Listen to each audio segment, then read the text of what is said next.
Salut! Je m'étais promis de jamais faire ce genre de vidéo-là. Parce qu'il y a des gens qui sont soit payés, des gens qui aiment beaucoup faire ça. Je dis salut à mon chum Mathieu Bonin qui le fait très bien depuis déjà presque un an, Matt. Mais je trouvais que la cause avec la Fondation Jeunes pour Jeunes était très importante. Quand Mathieu m'est arrivé avec l'idée d'associer UH Loading et puis Univers Hockey à ce beau projet-là, ben, évidemment qu'on a décidé d'aller de l'avant parce que c'est hyper important. Moi, j'ai vécu l'intimidation des deux côtés. Je considère qu'il y a plusieurs personnes qui vont regarder cette vidéo-là qui ont vécu aussi l'intimidation des deux côtés, c'est-à-dire d'avoir été intimidé et d'avoir intimidé. Moi, je me souviens, entre autres, quand on était Bantam, on avait un joueur qui s'appelait Pierre-Luc, je n'aimerais pas son nom de famille, mais j'imagine que si un jour il tombe sur cette vidéo-là, il va se sentir interpellé par ça. Puis, écoute, si tu m'écoutes, man, je m'excuse. Pierre-Luc, là, comme je te dis, là, on allait dans un tournoi, puis l'équipe louait un gymnase pour jouer au hockey, puis techniquement, c'était pour jouer au hockey en équipe. C'était 1 heure à snapper dessus. C'était épouvantable. Tu sais, ce gars-là a essayé de se suicider à cause de nous autres.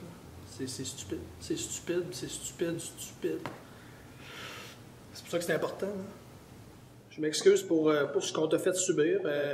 Avec le recul, on se rend compte que ça peut vraiment, vraiment blesser puis faire des dommages. Je te salue, man. Je m'excuse. Avec le recul, je me rends compte que c'est pas correct ce qu'on t'a fait. Mais d'un autre côté, ça t'a probablement rendu plus fort. Et c'est ça un peu qui est dans un sens ambigu au niveau de l'intimidation. Hein. Ça rend des personnes plus faibles, mais ça en rend d'autres plus fortes. Mais bref, c'est important de s'excuser. C'est important aussi de mentionner que j'ai été victime d'intimidation. J'ai été des deux côtés. Et c'est surtout au niveau du sport. Hein. J'ai fait beaucoup de sport, j'ai joué au hockey toute ma vie.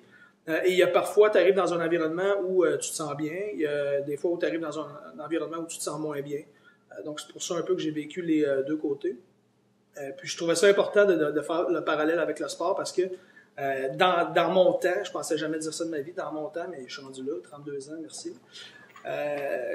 Il y en avait beaucoup de l'intimidation, mais il n'y avait pas ce qu'on appelle les médias sociaux. Hein, MIRC, ICQ, il n'y avait pas d'intimidation vraiment là-dessus.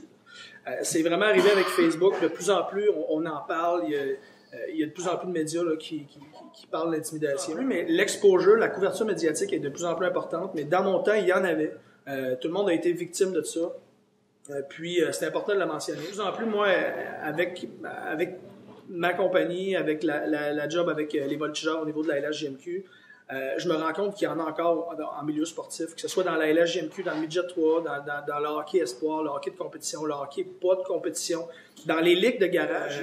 Écoute, j'en vois partout, tu sais, puis c'est important de bien traiter ce sujet-là. Puis je pense qu'avec la fondation, là, Matt a touché une corde sensible. C'était important pour moi de m'impliquer et d'impliquer la compagnie là-dedans parce que, écoute, c'est de plus en plus grave. Il y a des jeunes qui mettent fin à leur vie en raison de l'intimidation, puis ça commence à être vraiment difficile. Puis moi, ce que j'aimais de la Fondation, quand Mathieu m'a présenté le projet, c'est que c'est pas nécessairement des gens connus, pas nécessairement des vedettes du milieu, soit des musiciens ou soit des politiciens ou whatever. C'est des gens qui ont été victimes d'intimidation, qui nous parlent et qui vont parler à des jeunes. Et pour moi, ça, c'est important. Et je dénigre absolument pas ce qui se fait présentement sur l'intimidation. Je pense qu'il y a beaucoup de respect à avoir pour les différentes fondations, mais celle-là me touchait particulièrement parce que justement, il y avait un facteur humain qui est plus important à mon humble avis à moi, c'est-à-dire que Mathieu a été dans la situation, a été intimidé, il est dans la jeune vingtaine, donc c'est très frais dans sa mémoire, ça fait encore beaucoup partie de lui. Et quand il va en parler à un jeune, je le sais qu'il va prendre ça à cœur, je sais qu'il va y aller avec ses tripes, puis que le jeune va vraiment se sentir interpellé. Et ça, pour moi, c'est important. Même chose pour moi, j'ai été dans le rôle de l'intimidé, dans le rôle de l'intimidateur, si on veut. Puis oui, j'ai seulement 32 ans, mais je m'en rappelle comme si c'était hier. L'épisode que je vous compte au sujet de Pierre-Luc, oui, Bantam, ça fait peut-être quoi, 12, 13, 14 ans. Je m'en rappelle comme si c'était hier. Il n'y a pas une journée où je regrette pas ce genre d'événement-là, parce que on a vraiment fait beaucoup de peine à un jeune qui était au même niveau que nous autres, qui faisait partie de la même équipe, et on était totalement stupides à l'époque. Mais on s'en rend compte aujourd'hui, puis c'est important de s'en rendre compte, puis c'est important d'aider justement les gens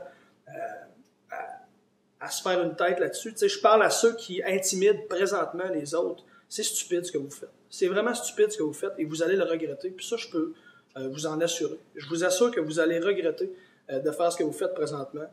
Puis un jour, ce sera peut-être votre tour d'être intimidé, et là, vous allez peut-être réaliser justement que c'est un peu de la merde de faire ça. Donc voilà. Cheers. Joyeux Noël avec le sapin et tout.